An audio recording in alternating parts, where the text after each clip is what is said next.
Hello everyone. Hello everyone. Shakib খানের তুফানের ঝড় শেষ হতে না হতেই কি ঝড় উঠছে? হিরো আলমের কি ঝড় উঠছে বলেন? হিরো আলমের বাদশা দ্য কিং আগামী মাসের 12 তারিখে রিলিজ হবে, আপনারা সবাই দেখবেন। এবং এই সিনেমাতে আমার সাথে আছে রিয়া মুনির, প্রথম সিনেমা, এবং আছে হলো যে চিত্রনায়িকা একা আপু, কাজী হায়াত, গাঙ্গুয়া, মেহেদি ভাই, আরও অনেকেই। আগামী মাসের 12 তারিখে আমাদের বাদশা দ্য কিং আসতেছে, আপনারা দেখার অপেক্ষায় থাকবেন, আমাদের পাশেই থাকবেন। আমাকে কিছু বলার সুযোগ দেন। হুম। সবাই একা একাই বলছে, যেহেতু আমার ফার্স্ট মুভি আমাকে বলার সুযোগ দিতে হবে।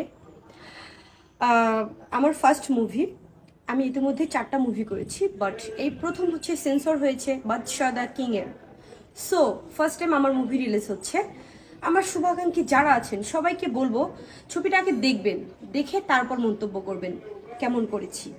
আর হ্যাঁ, আমি নিজেও কিন্তু হলে গিয়ে ছবি দেখতে খুব বেশি পছন্দ করি। আমি নিজেও তুফান মুভি দেখেছি, খুব ভালো করেছে। এবং বাদশা দ্য কিং দেখে আপনারা এই আমি যে মন্তব্যটা করলাম সেম মন্তব্যটা আপনারাও করবেন যে বাদশা দ্য কিং কেমন হয়েছে ছবিটা।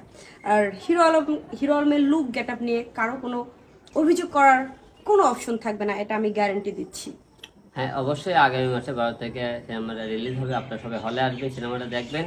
এবং আমাদের কাজ আগের থেকে যদি কোনো ভালো না হয়ে থাকে আপনারা আমাদের ভুলগুলো ধরে দেবেন, আমরা আরও ভালো কিছু করার চেষ্টা করবো। কারণ অনেক দেখবেন স্টারদের হয়তো কোনো না কেউ হয়তো ব্যাকআপ দিয়ে একটা জায়গা তৈরি করে দিয়েছে, কিন্তু আমাকে কিন্তু কেউ সেই জায়গাটা তৈরি করে দেয়নি।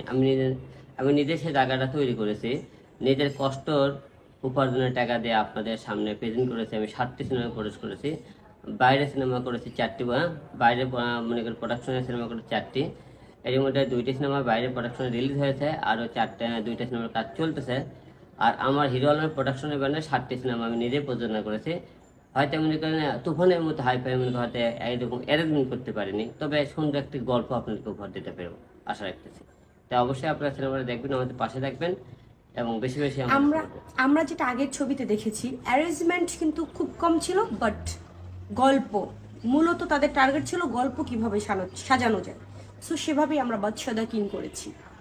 আশা করি সবার ভালো লাগবে। ধন্যবাদ।